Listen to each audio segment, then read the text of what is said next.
Dad left me and Grandma to fend for ourselves with failing family biz 6 years ago. I turned it into a gold mine, Grandma passes, and leaves it all to me. Now Dad comes crawling back.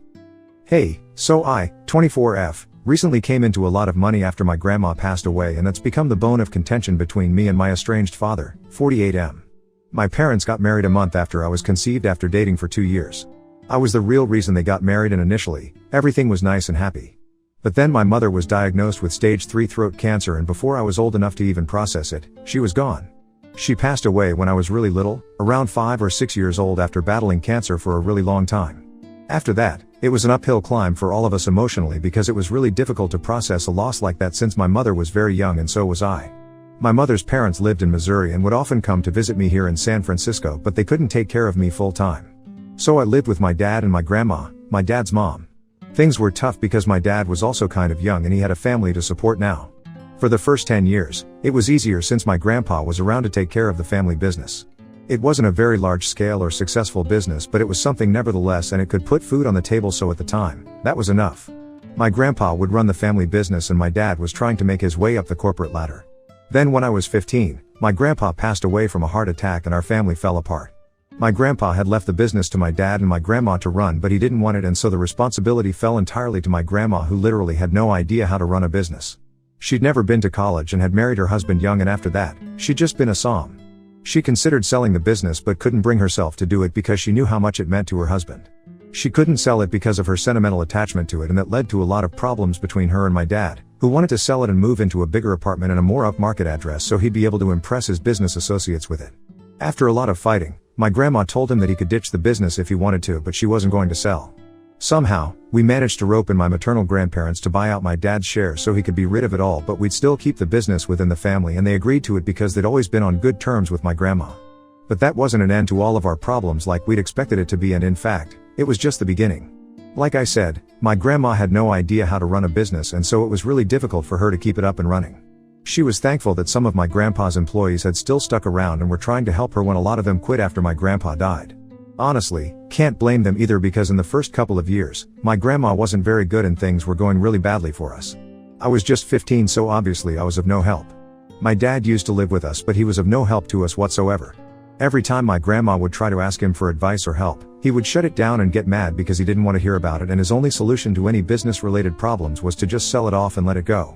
But at that point, we couldn't even do that because the business was doing so badly. It wasn't profitable enough for someone to even buy us out, and we were a local, small-scale business, so it was getting harder and harder for us to keep up.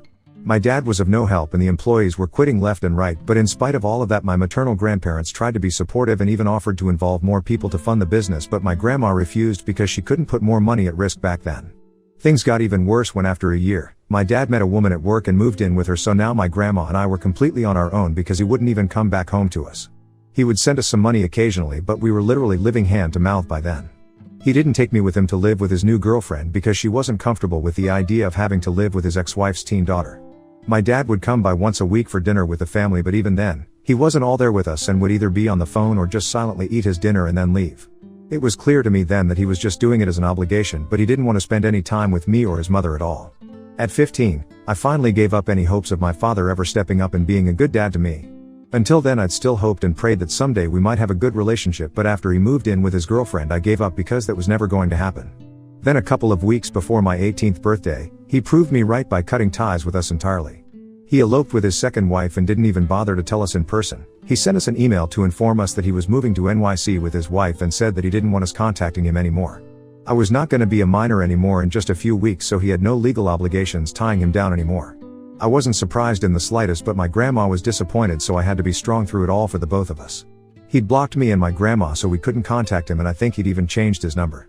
I was mostly worried about how I was going to pay for college because I really couldn't afford a student loan given how ridiculously difficult they are to pay off in the future. I already knew I wanted a business degree and my grades were decent too, so I was desperate to go to college and learn things that would help me and my grandma in the real world. I'd already been doing a lot of research and homework on how to restart the business, which had been nothing but a huge liability so far, and we'd made it even worse somehow. Financially, we were doing pretty badly, and now it was about to get worse because my dad had left. We could have asked for help from my maternal grandparents, but they'd already helped us out with the business and we couldn't just keep on asking them for more. Both of them were retired teachers and it wasn't like they had a fortune to spend either. I just couldn't sit by and let that happen, so as a last resort, I decided to take matters into my own hands instead of waiting for someone to come along and fix things for me. I was supposed to start college in the fall, but a couple of months before that, around the same time as my birthday, I decided that I was going to go online and try to promote our family business. I can't say exactly what we deal in because that might make us easier to track, but it's something that appeals to women mostly.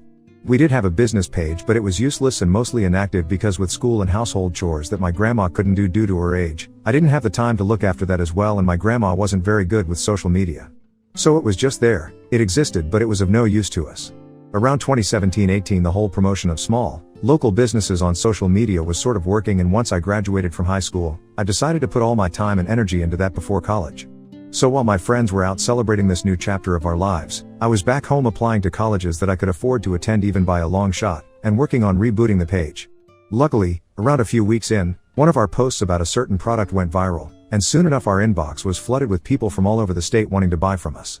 Not just that one product, but also others that we sold, and we grew exponentially in the coming few months.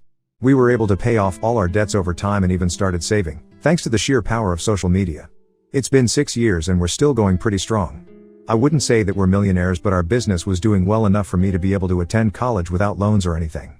After I graduated, I came back and took over running it all so that my grandma could retire, and that's how it's been for the last couple of years. Now earlier this year, my grandma passed away and I was shattered over it because she was my whole world, but I was happy that she'd passed in her sleep.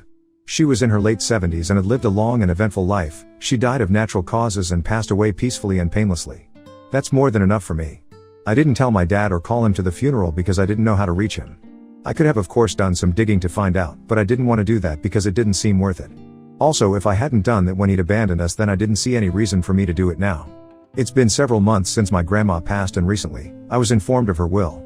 She left her shares of the business to me while the remaining 50% was still owned by my maternal grandparents, but I know that they're going to leave their shares to me as well, so I really own this business now. What came as a surprise to me was that she'd also left the house and all her savings to me as well. And she'd managed to save a lot over the past 6 years because she'd lived the same frugal and modest lifestyle that she'd always been used to.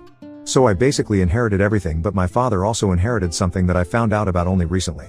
He'd inherited this really old and weird abstract painting that my grandma kept in the living room, even though it was very ugly and didn't go with the room's aesthetic at all. Apparently, that was something that my dad had insisted that she buy at an art exhibit when he was 10 years old, and she'd kept it all these years as a memory. All of this happened a couple of weeks ago because my grandmother had left strict instructions that the contents of the will were not to be disclosed until the probate process was done. My grandma's lawyer had notified both me and my dad when the process began, and it had been shortly after the funeral.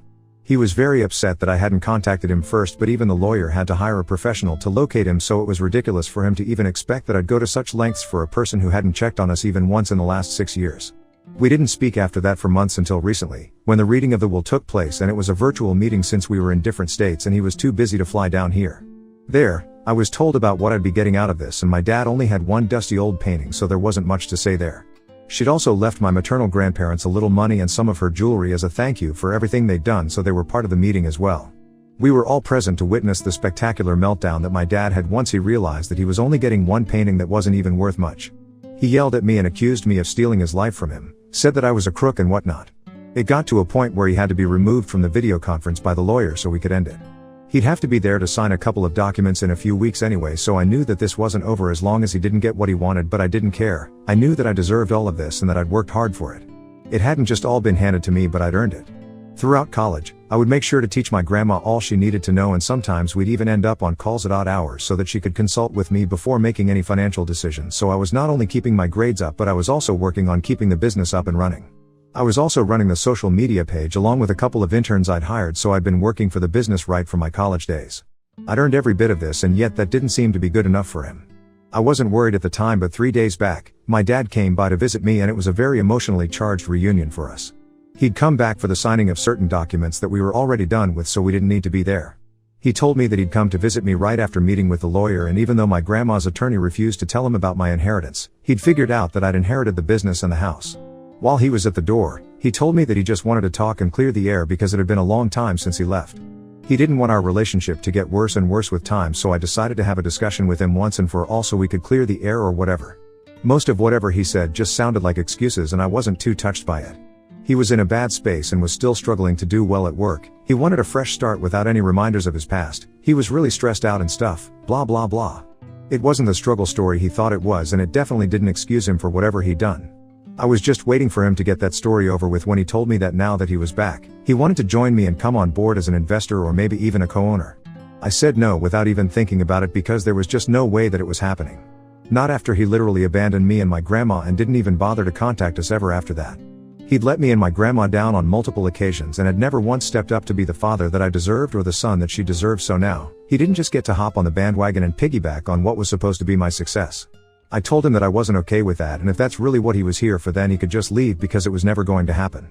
He could save his breath instead of trying to convince me, but he went on to get annoyed and tried to make it seem like that's not all he was here for. He even said that he genuinely wanted to reconcile with me and rebuild our relationship, but he'd blown his cover already, so I wasn't going to fall for any more of what he was saying. I didn't even want to hear him out, but he went on and on about how I was overreacting and he just wanted to help. At one point, I told him that if he didn't leave then I would call the police, and he flared up at that. He called me ungrateful, and of course, he played the mom card and told me that my mother would have hated this. I didn't even care and told him that if my mom was around then maybe he would have still stuck around, but unfortunately, I kind of grew up without either parent, and it was mostly my grandparents who raised me. So if I owe anyone anything, it was them and not him. He always just did the bare minimum for us and thought that it was alright, so now he could expect the bare minimum in return too. That seemed to shut him up for a while, but I could see that he was getting all teary-eyed, and that made me really uncomfortable because my dad hardly cries. I've literally never seen my dad cry ever, not even when his dad passed away and they were pretty close. So his crying was a huge deal because he was mostly a stoic guy.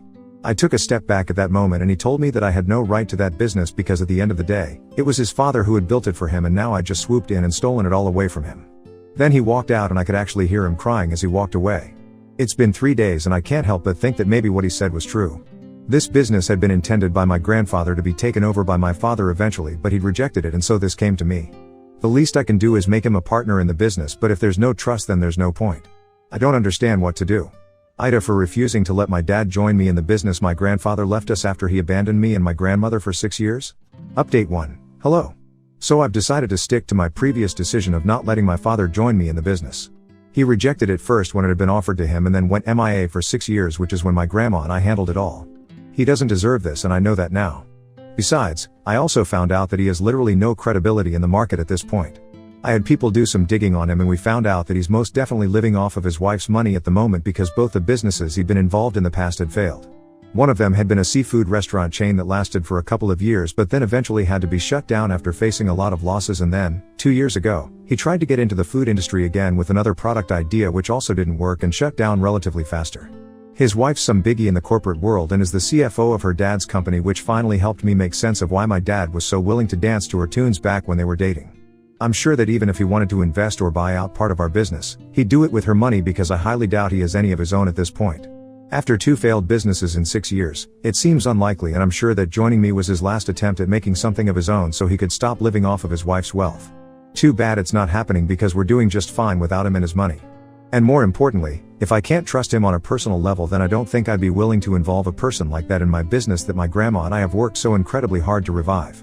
I'm glad that I posted about it here because a couple of the comments were really brutal with the reality check. I was allowing him to gaslight me into believing that he had any right over the business now after he'd sold his shares so long ago. All that emotional manipulation almost got to me, but I'm lucky I didn't break. So anyway, that's not happening anymore, and I hope he doesn't come back to try and change my mind either. Update 2. Hey, everyone. My dad flew back to NYC last Monday and today's Wednesday, so a significant amount of time has passed since he left, but unfortunately he's still holding out hope that maybe I'll let him become a partner or something. He texted me from a number I didn't have saved so he could talk to me without getting blocked. Yet again, he asked me if I'd reconsidered my stance on his proposal, and when I said no, he replied by saying that I was being unreasonable and that this would only help my business grow exponentially. I don't think that's true in the first place, and even if it was, I still wouldn't let him come on board. I have zero trust in him and I don't respect him as a person. I texted him these exact things to let him know just how much I didn't want him as a business partner. I also told him that I was aware of his failed businesses in the past and that he depended on his wife to fund him. So technically, it wasn't even his money that I was refusing, it was his wife's. The bottom line was that no matter how much he offered, he was not going to be made a partner in the business, and neither could he join as an investor. He had put in no time or hard work, so the entitlement to expect this from me was ridiculous. I blocked him after saying that, and he hasn't been able to contact me since, although I did notice that he was typing something when I blocked him. I really don't want to find out what it was that he was saying because I have A. No interest, and B. No time to talk to him. I'm done with this situation and I just wish he'd let it go too. Update 3. So I'm not entirely sure, but I think the drama regarding my dad and the business is over now. I didn't do anything though, it was all him. He made the mistake of spamming my comments with thief, crook and tons of bad reviews. None of which were true, of course. My business depends heavily on word of mouth, so this was really bad for me. And my dad was well aware of it, which is why he did this. It just proved what a huge gold digger and selfish jerk he was, because if he had any respect for his father at all, he wouldn't have tried to sabotage me and the business he built from the ground up. So I filed a case against him for trying to defame me, and that was enough for him to back off, probably because his wife wasn't going to tolerate it and they had a lot to lose if I chose to go public with that information. I've also filed a petition for a protective order against him. I don't know what's going to happen with it though, but he had been harassing me online and I'm sure it would have gone on for a long time if I hadn't initiated legal action against him. Anyway, this is where it ends hopefully. I'm doing great, and even though I do miss my grandma sometimes, I know she'd be proud of me and how far I've come. How far both of us have come, actually. Thank you for being there for me throughout this, because even though you guys don't realize it, Reddit has sort of become a safe space for me during these past few days.